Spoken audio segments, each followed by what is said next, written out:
Hey.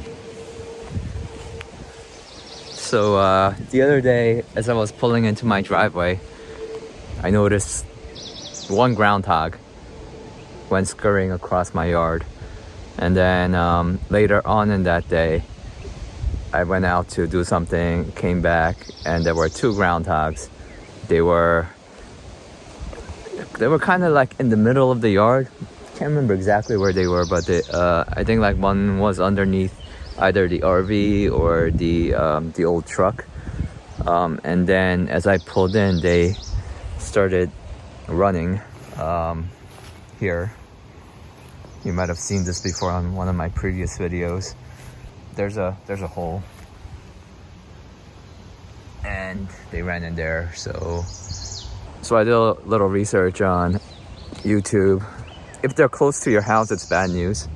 They can like start digging up and tunneling underground and compromise your foundation. So one of the YouTubers actually suggested, and he said it worked for him, urinating, peeing where the groundhog holes were, because like animals mark their territory, and I'm an animal. Yeah, I'm gonna assert my dominance here. He kind of went overboard and actually collected his pee in a jar, and like he would take the jar and go around to the different groundhog holes and pouring it like near the holes. I'm probably not gonna go as far as that, but I don't have a bathroom, so I'm peeing outside anyway. So far this is the only hole that I found, but I've also heard they usually have at least one escape hole. So I'm sure there's another one somewhere, whether it's back in the woods or like maybe underneath the truck, underneath the RV, who knows. So I'll try this technique, and after a while, if I see them again, it might have to be kind of a trap kind of situation.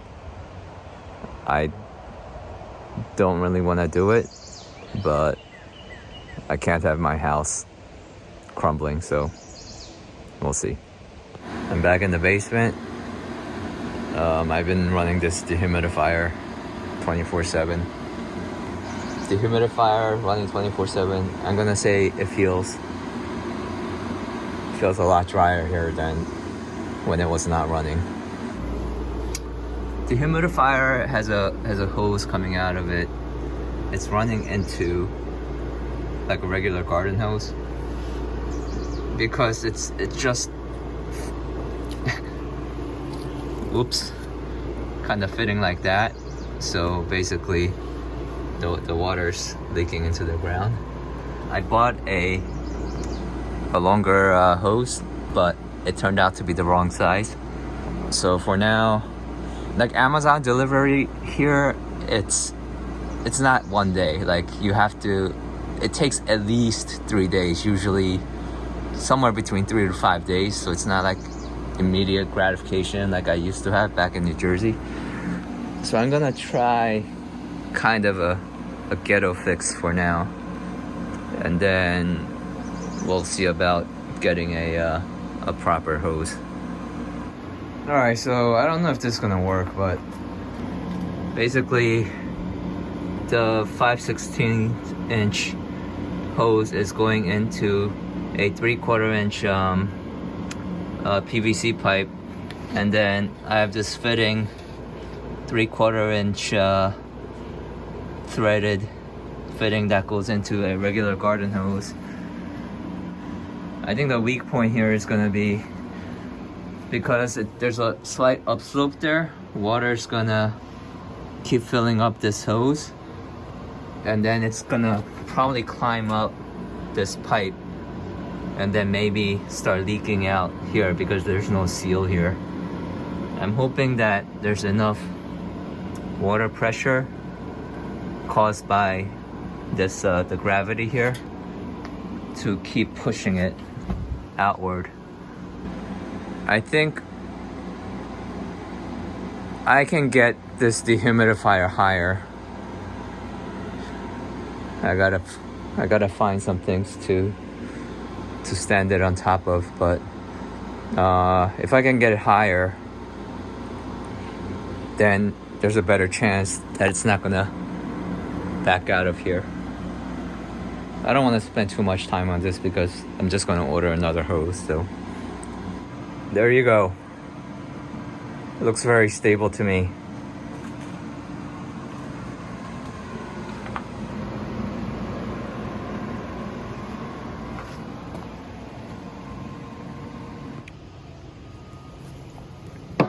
So I went to Lowe's. They didn't have any 3/4 inch, but they had some 1/2 inch. And I got an adapter from 1/2 to 3/4 inch. And it fits. I think I might have drilled this hole too big though, because I drilled it for the Home Depot one. The hole is too big. I think if I got the Lowe's 3/4 inch, which they didn't have in stock, then I think this would fit, because it's round. It's not that weird hexagonal shape like the Home Depot one.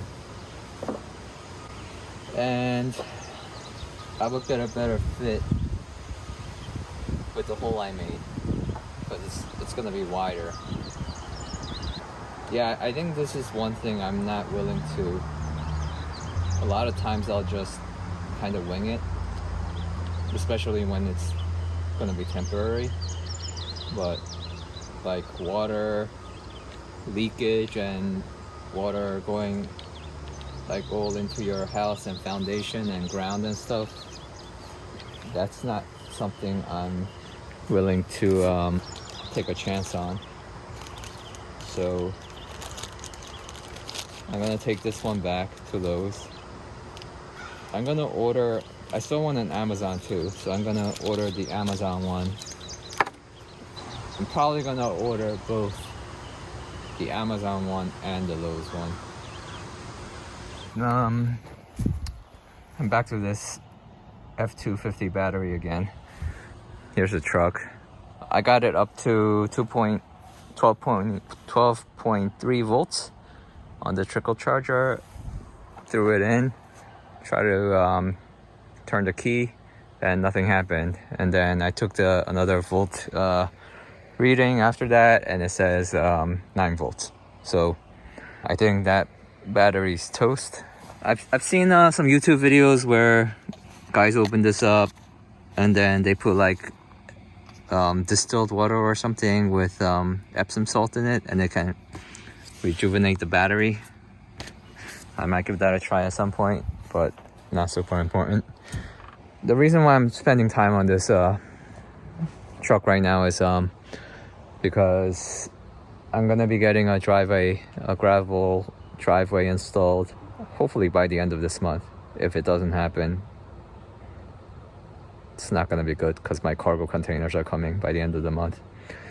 Anyways, this truck is in the way of the driveway, and I could just call the junkyard and tell them to take it away, but the problem is it's got this plow, and I want to try to save it if I can. I'm not sure if it works. It looks like it doesn't look that bad. It looks like newer than the truck, and it's not like rusting out or anything. The hydraulics might need some revitalizing. Basically, I'm trying to see if I can get some sign from it to see that the electricals are okay. So basically, so far I've got this red wire which connects to the positive here. I checked inside. I couldn't find any kind of switch or anything that like activates or deactivates this. I think I found the switch that turns on these lights and turns them off, but it didn't do anything. I feel like if I connect those two,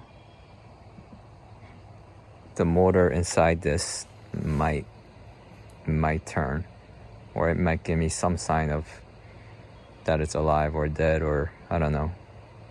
I have no idea, but that's why I'm gonna try it. Okay, so if you have the sound on, I think you should be able to hear it's trying to do something, and it's actually smoking a little. I'm gonna disconnect it. I'm guessing, actually I have no idea. But at least we know electricity is going to it. Probably won't even get to it till like next year or so, but I feel like it's worthwhile to put it on the side and do some more research to see if this thing can be fixed. So I guess the next step is I'm gonna disconnect the plow from the car. There's some mounting points here, and there's locks on the pin, so I just gotta cut those locks off. This whole thing should slide out.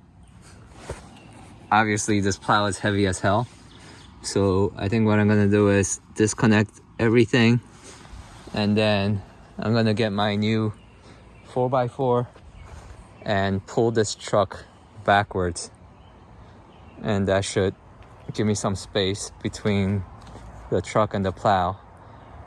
And I really actually have no idea how I am going to move the plow. Get off my property! Oh my god, I'm tired. Lay down in here.